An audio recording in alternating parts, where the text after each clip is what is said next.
All right, so we're jumping in on page 659 of Sri Sharda Devi and her divine play.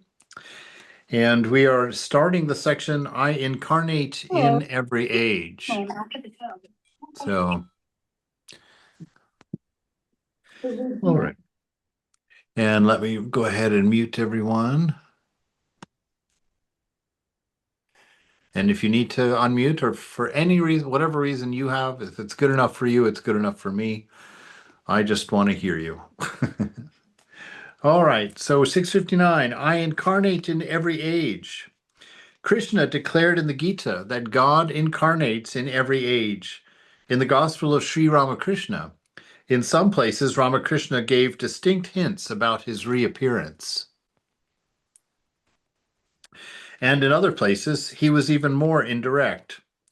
On the 24th of December in 1883, the Master said to M, I shall have to be born once more. Therefore, I am not giving all knowledge to my companions. With a smile, suppose I give you all knowledge. Will you then come to me again willingly? On August 9th, in 1885, the master said to Mahimacharan, it will be sufficient for the youngsters who come here if they know only two things. If they know these, they will not have to practice much discipline and austerity. First, who I am, and second, who they are. Many of the youngsters belong to the inner circle. Those belonging to the inner circle will not attain liberation. I shall have to assume a human body again in a northwesterly direction. Right? So Ramakrishna even is quite regularly the what the incarnation often promises that they're going to return again. And so here Ramakrishna is saying, and I don't remember, it's 100 or 200 years or something that he's, anyway, it's imminent. It's not too long. So keep your eyes open. All right. I thought I had found him a couple of years ago when I was in the monastery in San Francisco. There was a young man. I don't know if you all heard about this, or maybe if anybody has an update. He had been meditating unmoving for a couple of years, 2 years, up in like, I think Bangladesh, or he was Buddhist. And he had sat in the same place for like 2 years meditating. And the BBC sent in a camera crew to do a documentary on him, and they filmed him and verified that he didn't move, that he didn't get up from his seat. He never had to use the bathroom, never ate, never slept, nothing. He just sat there meditating. And what I've heard is that the crowds started getting so thick that his devotees dug a hole in the ground for him. He went down in that hole, and he's been sitting underground in that hole now. He says well, he might be finished by now. I'm not sure. It was a few years ago that he did that. He said he still had a couple of years more meditation before his time would come where he would give his teachings. But you can see the documentary by the BBC is on YouTube. I don't remember the name of it at all, but it's a young man, a Buddhist young man, and he's doing incredible sadhana, and has made the announcement that his ministry will begin probably now. It's imminent. That was at least a couple of years ago that I was following him. But when I found him, I remember telling Greg, I think I found Ramakrishna in his next incarnation. He's come. In 1895, Swamiji wrote a letter to Swami Ramakrishnananda from America. The Satya Yuga, the Golden Age, started the day that Ramakrishna was born as an incarnation. The Holy Mother concurred, saying, the Satya Yuga began with the birth of the Master. Many luminaries have accompanied him. Countless ordinary people take birth and die, but the foremost ones come with the avatar for the sake of his mission. People expect peace and happiness in the Golden Age. But within 28 years of Ramakrishna's passing away, the First World War took place and millions of people were killed. When Holy Mother was asked about this, she responded that the storm comes before the rain. Storms obscure people's vision by blowing dust, breaking trees, and destroying homes. Then the rain comes and settles the dust so that people can see clearly again. Similarly, at the advent of an avatar, terrible disasters occur, clearing all the unrighteousness, falsehood, hypocrisy, greed, and evil from society. At that time, the realm of dharma, or righteousness, becomes manifest. As the Master incarnates in every age, Holy Mother also incarnates along with him to establish the eternal religion and benefit humanity. Nalin Bihari Sarkar of Midnapur once asked Holy Mother, Mother, did you come with all of the avatars? Yes, my son, she replied. Ramakrishna never directly stated when he would return, as far as the record shows. Some people said he would come 100 years after his death, and some said after 200 years. It seems that he may return soon because at present the world is in deep turmoil. Yeah, I would say so. Crushed by violence, hatred, and war. People are hungry for peace and joy. Ramakrishna said, wherever there is any trouble in the Divine Mother's empire, I shall have to rush there to stop it, like a government officer. So God must be born in every age to accomplish his mission of serving suffering humanity. On different occasions, Holy Mother made various statements about the Master's return. Once she recalled, the Master said that he would come again after 100 years. Meanwhile, for those 100 years, he would live in the hearts of those who love him. Standing on the semicircular veranda at Dakshineshwar, the Master said this, pointing toward the northwest. I told him I would not come again. Lakshmi also said she would not come again, even if she were chopped up into and shredded like tobacco leaves. The Master laughed and said, How can you avoid coming? Our roots are twined together like the kalmi plant. Pull one stem and the whole clump comes forward. Holy Mother also said, The Master said that he would dwell in the hearts of his devotees for 100 years in his subtle form. He further said that he would have many devotees among white people. Neither the Gospel of Sri Ramakrishna nor Sri Ramakrishna and his divine play includes any direct statement from Ramakrishna concerning how he will return. However, M recorded that on the 15th of March in 1886, Ramakrishna said, A band of minstrels suddenly appears, dances and sings, and it departs in the same sudden manner. They come and they return, but none recognizes them. On the 9th of February in 1912, Gauri Ma said, The Master will come back twice, and once as a ball. Holy Mother, Yes, the Holy Master said to me, You will carry my hubble bubble. I might have to cook in a broken pan, and he will eat from a stone plate. He will travel continually without caring for his surroundings. Holy Mother continued, After the Master's passing away, we went to Vrindavan by train. Latu, Yogin, and Kali got down from the train. Golap Ma was passing the luggage to them from the train. Golap handed Latu's hubble bubble to me when I was getting down. Lakshmi reminded me, Aunt, here you have fulfilled the Master's words that you would carry his hubble bubble. Immediately I said, Master, here I fulfilled your words. Saying so, I dropped the hubble bubble to the ground. On the 12th of May in 1913, Swami Arupananda told Holy Mother that a devotee from Ranchi had had a vision of the Master. He had seen the Master wearing an ochre cloth and wooden sandals and holding tongs. Arupananda asked, Mother, why did the Master have wooden sandals and tongs? Holy Mother, those are the signs of a monk. He said that he would come back as a ball. The balls wear a long robe, grow a beard, and tie their long hair on their heads in a bun. Brahmachari Akshay Chaitanya wrote in his book, Sri Sarada Devi, the Holy Mother said to Nikunja Devi, M's wife, One day the Master said, I know who you and Lakshmi are, but I shall not tell you. To repay my debt to you, I shall be born as a ball and make you my companion. Once an attendant of the Holy Mother said to her, I heard that you and the Master will come back as balls. Holy Mother said, Well, you will not escape either. Those who have come this time will have to come the next. Have you seen the moon in the sky? Does the moon rise alone? It rises with all the stars. The attendant said joyfully, Mother, we are all ready to come back because you will be with us. Swami Nikhilananda wrote, Holy Mother, to Holy Mother, God was both pure spirit or Brahman and also the universal energy or Shakti, and Sri Ramakrishna was the divine incarnation of these modern times. The Master is the embodiment of all the deities and of all the mantras, she said. Really and truly, one can worship through him all gods and goddesses.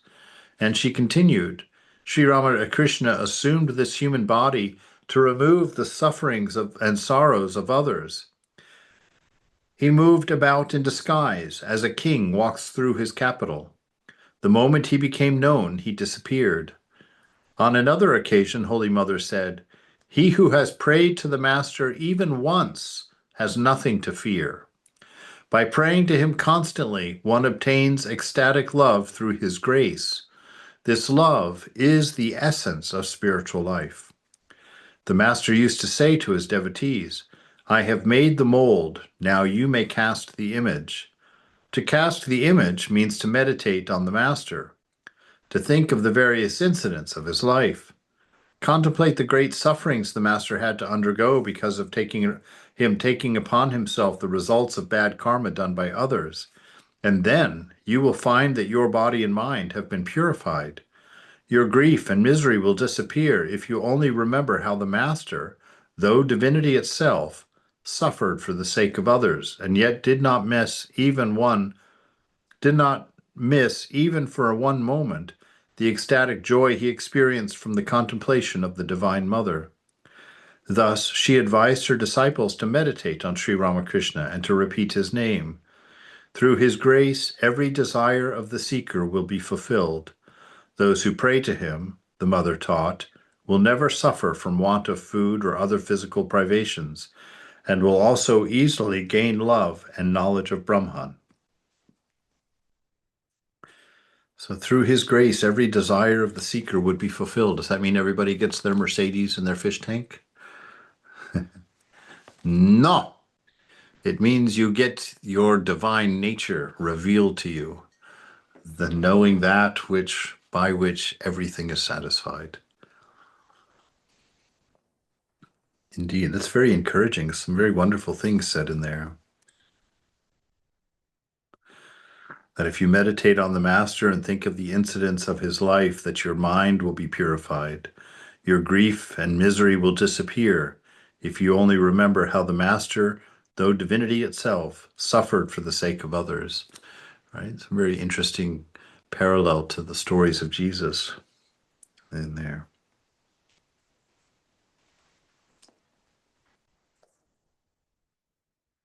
And that love.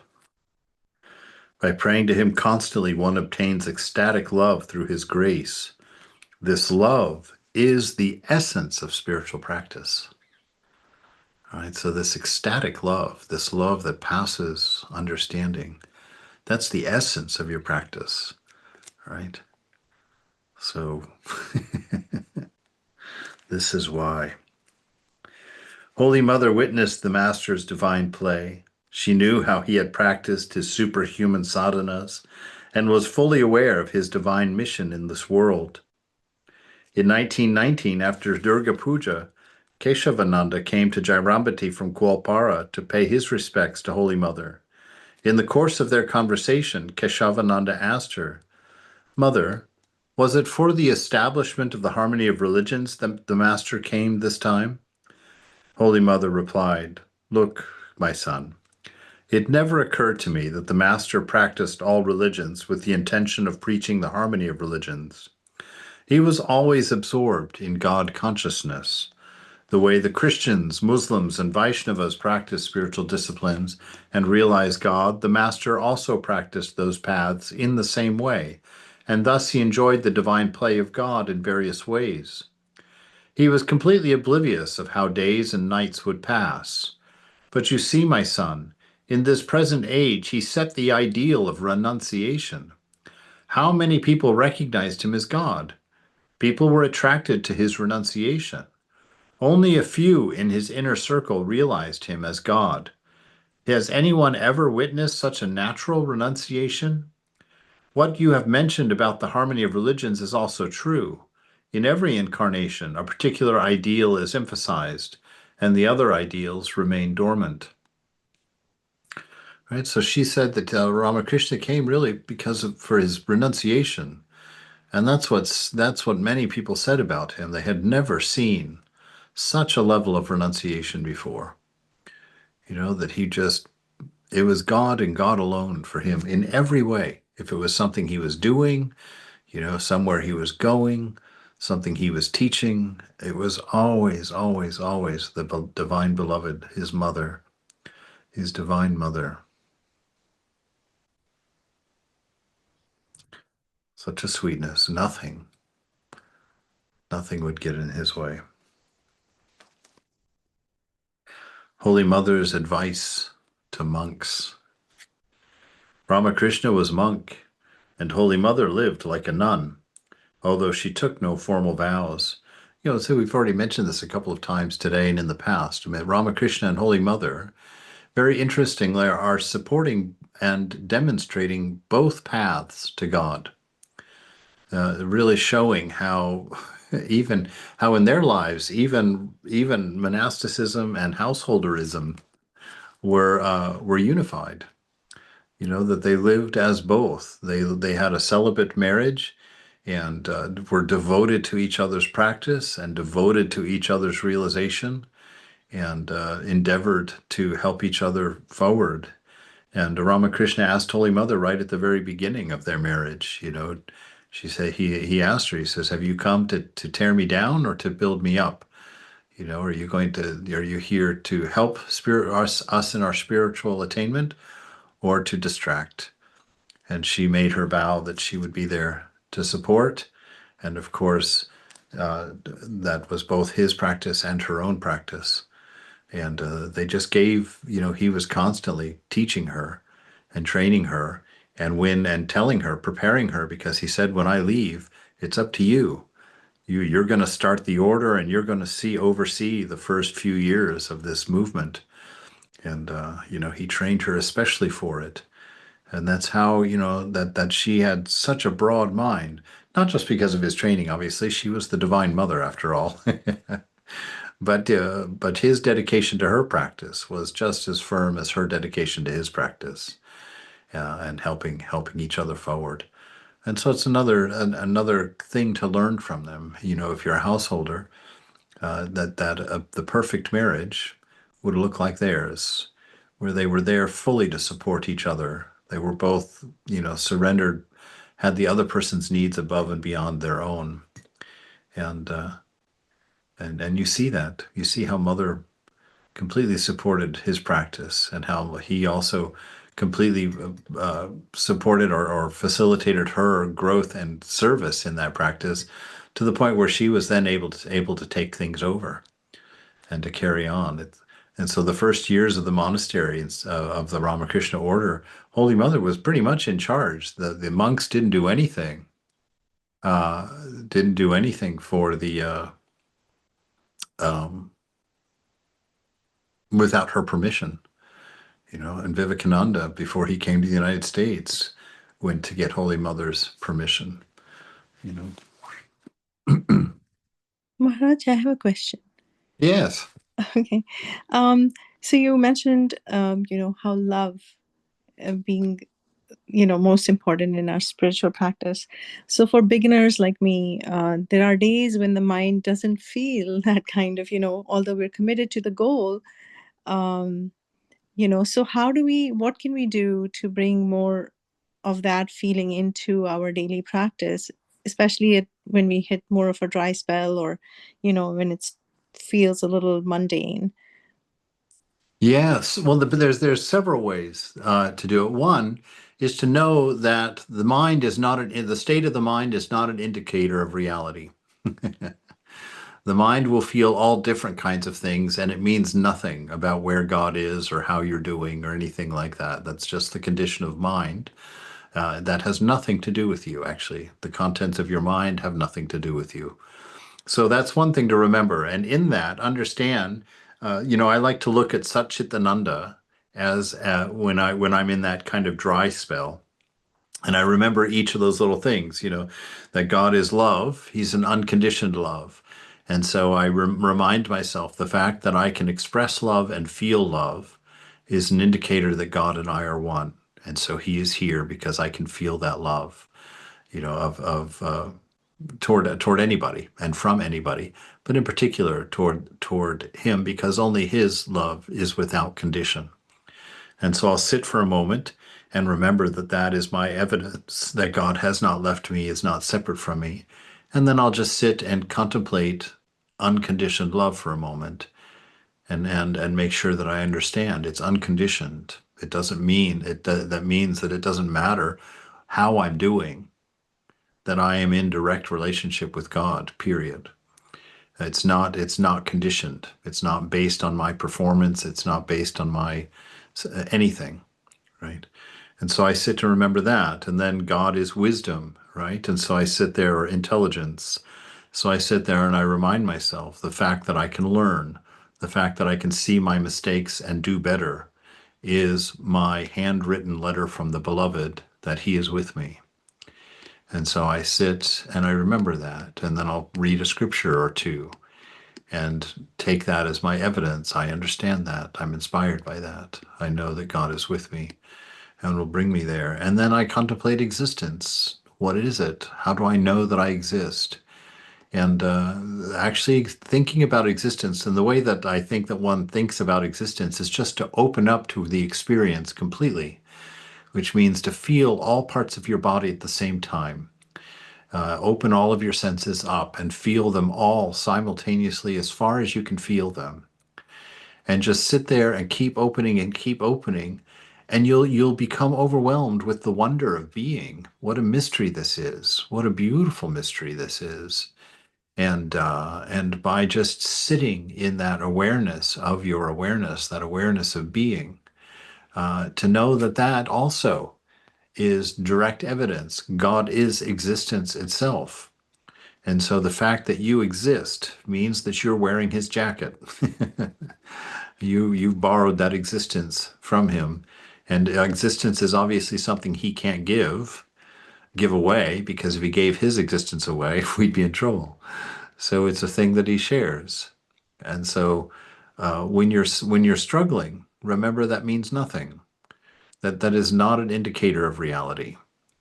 And the dryness has to do with the attentions of the mind, and it's just not looking in the right place. But it has nothing to do with whether you're actually close to God or far from God or anything. And so then when you've done that, you sit down and accept the fact that God is present with you right now. Accept the fact that you are forgiven and completely established in that presence because of his love, not because of your lack of or your performance of great deeds. That it's because of God's love for you that you are always well and fine and welcome. It is never because of something that you've done. That's why the maid who had led an immoral life, where she would sit at the back of the room, and then Ramakrishna started talking to her and asked her if she had gone to see any of the holy men, and has she done anything, has she given any alms to holy men? And she, of course, is shrinking, like, no, no, I haven't done that either. And then she remembers that she did, in fact, build a bathing ghat, or a bathing access to the river, and that they put a plaque up with her name on it. And she tells him that, oh, wait, I did. And he praises her. He said, oh, very good, very good. And then she makes a mistake, because she thinks that because she had done something and he praised her, that now she could come from the back of the room and come forward and take the dust of his feet. And she does that, and he has the experience of being stung like a scorpion when she touches him, because she was an immoral person.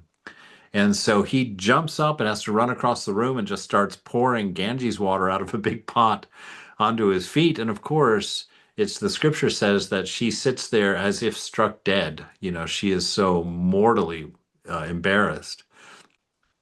And then Ramakrishna comes and sits next to her. And she's the only person that gets a personal song to her from Ramakrishna, from himself. He sits down next to her and he sings to her this song about Have you found the gems that lie scattered about your heart? Dive deep, O mind, and find this love buried deep within. And he talks about how precious these gems are, and how no matter how many of them you pick up, there's many more. And so you see, he's telling her, you know, he's showing her you're not okay because you built a bathing god. You're not okay because you're serving others and because you're doing all of the things necessary for spiritual life. He was teaching her, you're okay because I have placed my image within you. Those gems scattered in your heart are mine, and I put them there, and you are of value because of my love for you, not because of anything that you've done. It's like Cinderella at the ball. She's at the ball because she had an invitation, from the fairy godmother. Not because she belonged there, not because she was royalty, not because she had anything, but because of her invitation from her godmother, fairy godmother. And so for us, it's the same. Ramakrishna is our fairy godfather, or Holy Mother is our fairy godmother. It's because of their love and their invitation that we're here. And if you ever need to know whether you are in grace or not, and whether you're big enough for grace, see if you can utter your mantra. Mother says the very fact that your mantra can be uttered by you is your assurance from God that his grace is upon you. Right? And so just being able to utter the name of God is your evidence that you are in grace. So in those ways, when we sit down to practice, we remember those things, and then your practice becomes accepting that. Just sitting there and let it soak in deeper and deeper and deeper and deeper. And anytime the mind argues with it and tells you you're not good enough, or reminds you that you did something you shouldn't have done, or that you were mean to your mother or something, you just keep going and know that that has nothing to do with your circumstance, with your quality, with your ability to see God. And so we just accept those things as already true. And so you borrow, really what you're doing is you're borrowing. You're borrowing against your promised realization. So you're saying, well, it's been promised, it's been assured, I know that it's going to happen, it's just a matter of time. So I'm going to borrow some joy against that. I'm going to sit here in joy with you and accept my illumination from you ahead of time. I know that it's coming, and so I'm going to borrow some love based on that, and I'm going to sit here in some love loaned to me by you and enjoy your presence. And so you borrow against the promise, and you sit there and you enjoy your practice. You know, sit there and enjoy your practice.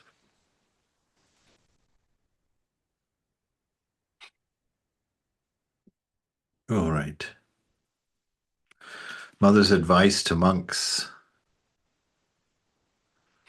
Ramakrishna, oh, I already did that. Oh no. Ramakrishna was a monk, and Holy Mother lived like a nun, although she took no formal vows. Their teachings to monastics were very similar. Both emphasized renunciation, discrimination, purity, and humility, which are indispensable in monastic life. Like Ramakrishna, Holy Mother cautioned her monastic disciples again and again about lust and gold, which bind the soul. St. Paul wrote in the Corinthians, "If people cannot control themselves, they should marry, for it is better to marry than to burn with passion." Regarding monastic ideals, Holy Mother was uncompromising, and she rebuked any monk she saw deviating from them. She frankly told a monk, after receiving the ochre cloth, "Don't get involved with women. It is better to marry than to form a group of monks and nuns living together as some Vaishnava sects do." Right? So just reminding them, don't mix the ideals. Stay firm. If you can't do it, no problem. That's what the householder path is for. So you go and you get married, and you follow your duties, and you do your duties with attention, with sincerity and earnestness. You earn your money, you support your family, you give generously to your society at large, and become a blessing to everybody that knows you. That's the householder path.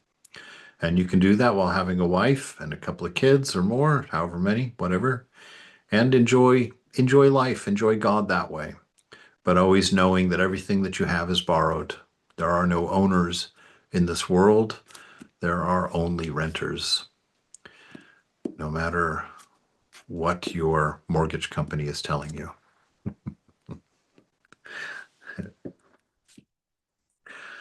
A monk was sick and staying at a devotee's house, but Holy Mother did not approve of it. She said to Brahmachari Bharata, I understand he was ill, but why did he go live with a householder? There are monasteries. A monk should not lower the ideal of renunciation. Even if a wooden image of a woman lies upside down on the road, he must not turn it the other way, even with his foot to look at its face. It is dangerous for a monk to save money. Money can create all kinds of trouble, even endanger one's life.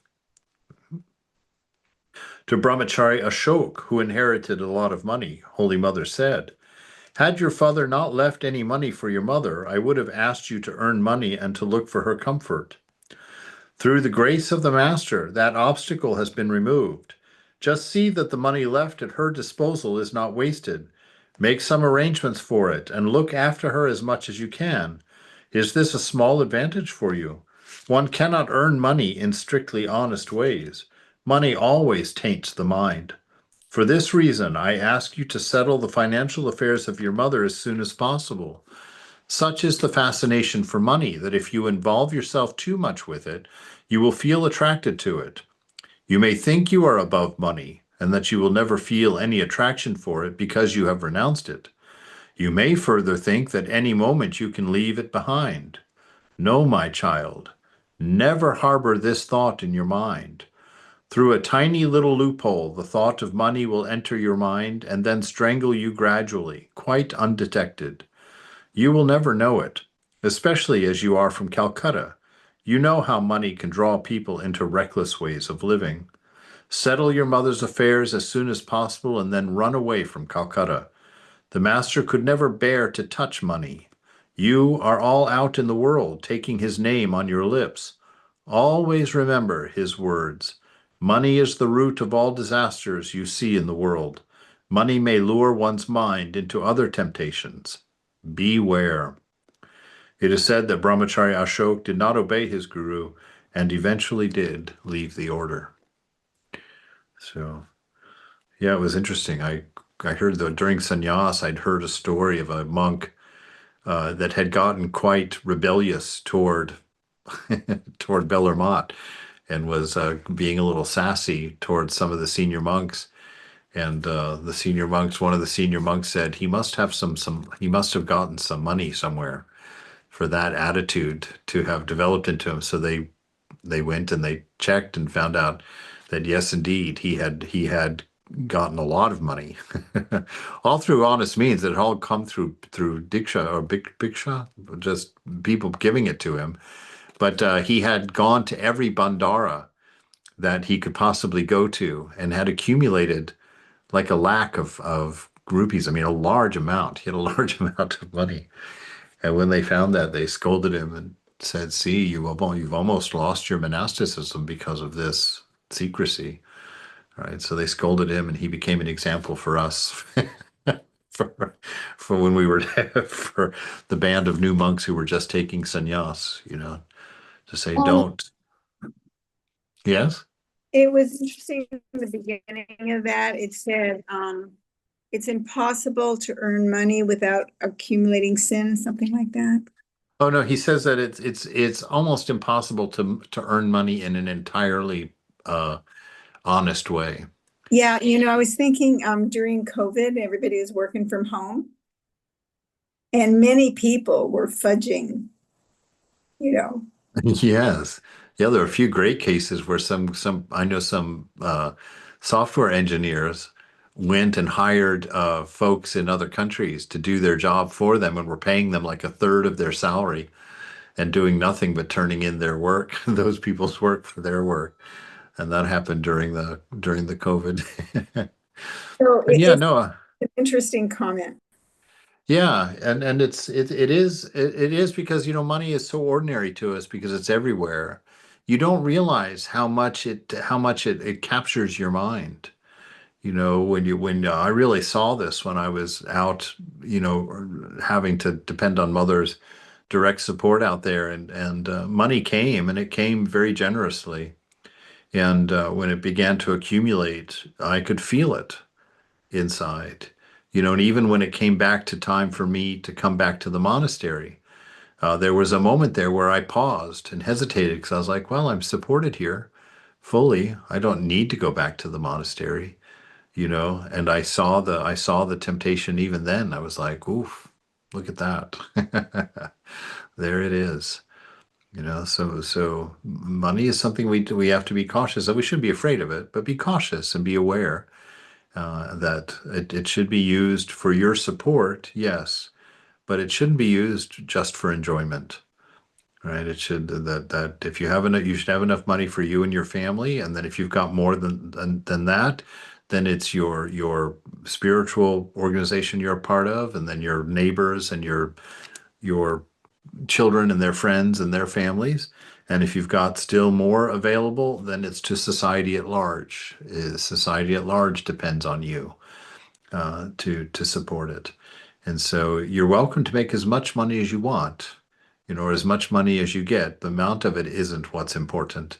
It's what you do with it that's important, how attached you are to it, how whether you're spending it on yourself and luxuries for yourself, which would be a red flag, that would be a danger flag, but if you're being modest in your own needs and spending it on others and for the uplift of others, then money's a beautiful thing.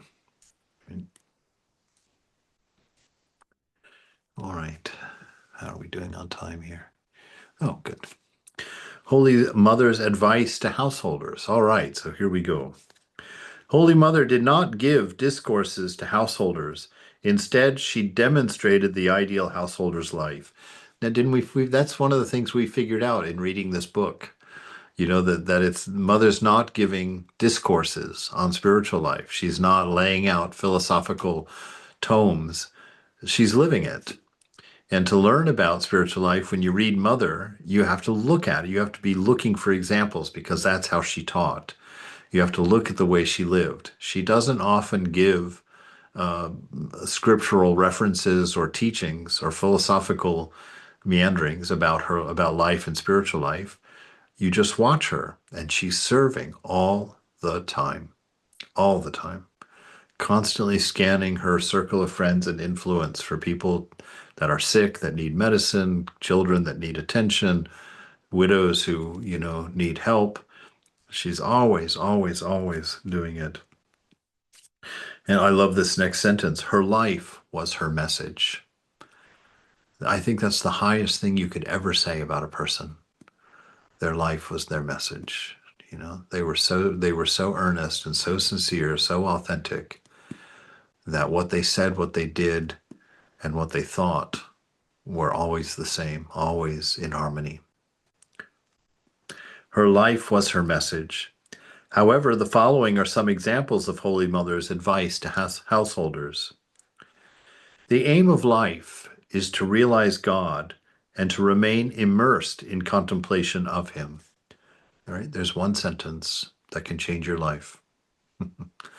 The point of your getting out of bed this morning was to realize God and to remain immersed in contemplation of Him today. Right? That was the point of getting up.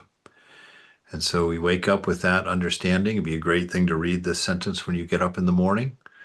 And then at night, when you're ready to lay it back down, say, did my day look like that? Did the day look like that the aim of my life was God realization and the constant remembrance of Him? Is that what my day looked like? And if not, no struggle. You don't give yourself you don't smack yourself around the block or anything. Just make a different plan for tomorrow, right? But the danger is that we're not realizing God every day. And how many of us are making changes to the way we live each day to try and fix that problem, right? It's like if yesterday didn't work, then if you do the same thing today, it's also probably not going to work. And so sorry, I just got a funny message. Um, and so a very distracting message. Um, so where was I talking about there?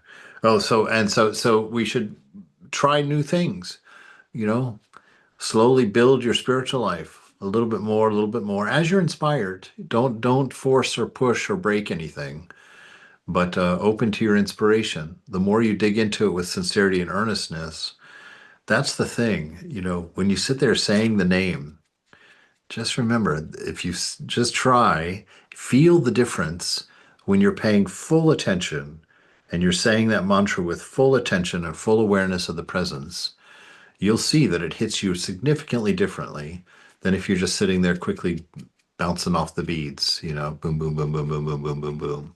It still has an effect, but I'll tell you, just sit there and show yourself. Sit there and try and do 5 or 10 repetitions of the mantra with full attention and with full effort, and just feel how different and how deep that goes. And try and hold that as your ideal when you do your practice. God alone is real, and everything else is false. God is one's very own, right? So what does that mean? God alone is real and everything else is false. Well, God is the only thing that is what it is, always. Everything else is never what it seems to be. A plant dies, becomes dirt. The dirt doesn't die, but it becomes a tree. The tree gets chopped down, becomes a house. The house broken up becomes wood for a chair. But see, nothing is what it is, so it's false. It's like you can't call it a chair because it ain't really a chair. It's just a chair for a small period of time before it's something different. And what that something different is, you never know. Right now it's wood, you know, but after a while it could petrify into stone, and that can ground up into sand, and then it can be digested into a fish. And then so this is why everything is false but God. What is God? God is the essence of all things that remains the same no matter how the form changes. Right? God is the string that goes through the pearls, they say, that holds the necklace together. This is the eternal relationship between God and his creatures. One realizes God in proportion to the intensity of one's feeling for him. That's just what we were just talking about, right? In proportion to the intensity of your feelings for God, to that level you realize him, right? So just don't be worried about doing great lengths of meditation. It's not the amount of meditation that's important. Holy Mother says this in another place. She says it's the quality of that meditation. She says it's better to do just 2 minutes of a very focused and very sincere and a very earnest practice than it is to do an hour of a mindless practice, you know, of just punching the employment card, you know, punching in, punching out. So employ your heart first and foremost. And if you can't do that for the full time of meditation, then cut your meditation shorter and do it as much as you can then sing some songs and then come back and do some more. And if you can keep that intensity, that will be its own evidence to you, right? Because practice often gets dry because we keep sitting down to do the same thing over again. And because we start to practice in order to achieve, to attain, to get, right? We think, oh, if I practice, I'll get realized. Your practice has nothing to do with your realization, right? Because realization is the only cause with no effect, or the only effect with no cause. I always get that backwards. It's the only effect with no cause. It comes only by grace. And so what is your meditation then? Your meditation is you enjoying God. That's what it is. So sit down to enjoy God. There's nothing for you to do because after all, you are not the doer. So sit there and make yourself available. Mother will change your diaper. You try and stay on the table long enough for that to happen. All right. One realizes God in proportion to the intensity of one's feeling for him. He who is really eager to cross the ocean of the world will somehow break his bonds. No one can entangle him. Right? That's that earnestness. It's like you will not be daunted. I'm going to do this. Right? I'm not going to be discouraged. I'm not going to be lazy. I'm not going to be tired. I'm not going to be impure. I'm going. This is done. Holy men are born on earth to show people the way to God. They teach each person differently. There are many paths leading to the same goal. Therefore, the teachings of all the saints are true. The path leading to Brahman is very difficult. It is quite natural for a man to forget God. Therefore, whenever the need arises, God becomes incarnated on earth and shows the path by practicing spiritual discipline himself. This time, too, God has shown the example of renunciation. Many think of God only after receiving blows from the world, right? We don't think of God when things are going well. That's not totally true. Sometimes we're like, oh, thank you for that new car. I really appreciate it, right? But it's when you're suffering that you're on your knees, right? When you're really trying to, oh my God, you're in pain, you know? That and so suffering plays that role. Suffering is like the alarm bell on the clock. It wakes you up a little bit. You say, oh, there's a problem. What's the solution? And you start looking, right? Because if you're uncomfortable, only then do you move and try to find a solution. If you're sitting there comfortably, you just sit there comfortably. So your suffering, should you choose to understand it as such, your suffering is a favor to you because it's through that that you move forward. What's that, Haima? My mother used to say when I was growing up little, she always said this, God reminds us through little sufferings because we Yes, can easily forget him. If everything is going handy dandy, we won't remember God. So it's true. he gives us little obstacles, so we will always stay on the path of divine path. I think That's it's it. true. A lot of times it probably is true. No, definitely. Thank Yes, you. absolutely. See, many think of God only after receiving blows from the world, but blessed indeed. All right, but blessed indeed is he who can offer his mind like a fresh flower at the feet of the Lord from his very childhood. All right, so to offer your mind at the feet of God, offer your life at the feet of God as your flower. And don't forget, you know, your successes in spiritual life. Often we don't want to keep track of successes because we get afraid of egoism. And so the trick is not to forget your successes because it's important. And they're wonderful achievements. To do the right thing is beautiful. So when you catch yourself doing the right thing, put it on a little piece of paper and fold it up and give it to mother. Say, I offer this to you. I actually managed to get up on time this morning. Here's a paper flower that says he got up on time. You know, and so offer your achievements. That's how you stay humble. And that's how, you know, you have a moment with mother. You know, she'll hang it on the refrigerator in heaven somewhere.